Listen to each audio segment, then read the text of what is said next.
ating mga pasahero, sa linggo na, October 8, magsisimula ang taas pasahe sa mga jeep. Sa buong bansa po yan, ha? Madadagdagan ng piso ang minimum fare para sa parehong traditional at modern jeep. Para sa traditional na jeep, 13 piso na ang pamasahe sa linggo.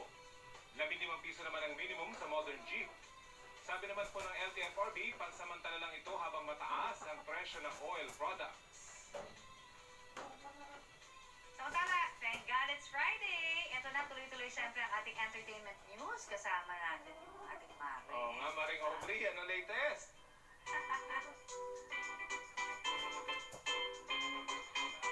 Ay, eto na nga, parang Rafi at Maring Ariana, is that Connie, you? ha? Pag ganun na, pag ganun. Nakijoin ng ilang Sparkle talent sa Malablind Auditions TikTok filter ng The Voice Generations. Sinong coach kaya ang napa-chair turn nila? Sino pong makakapag-coach sa akin?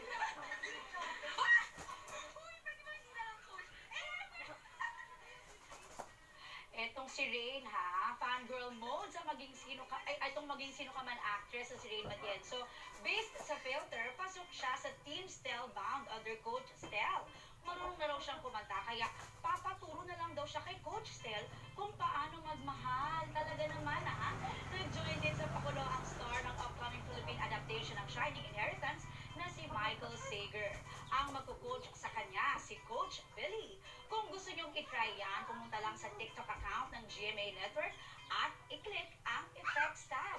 Ando ng TVG Who is Your Coach filter.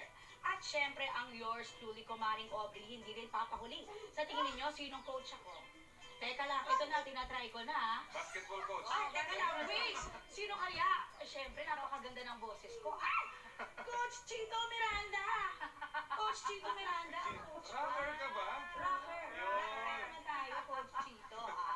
O, heto, mga mare, kahit anong filter pa yan, certified K-Dig ang resulta.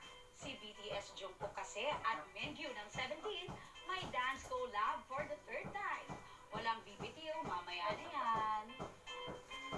Thank you, Maring Coach.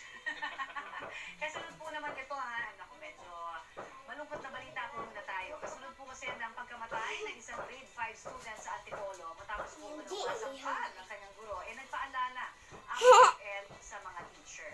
Sinabi naman ng isang forensic pathologist na ilang katanungan siya tungkol sa pagkamatay ng estudyante. Balita ng TV Jonathan Andal.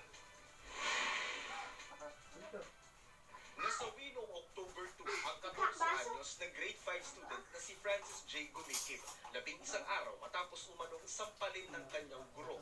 Pamamaga ng utak ang immediate cause of death batay sa death certificate ni Francis. Nakitaan din siya ng pagdurugo sa utak at may hinihinalang tuberculosis at child physical abuse.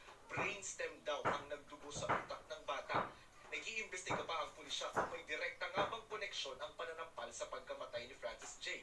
Tinanong namin ang eksperto sa forensic pathology at UP College of Medicine Professor Dr. Raquel Fortun at maging siya maraming katanungan sa mga nakasaad sa death certificate ng bata.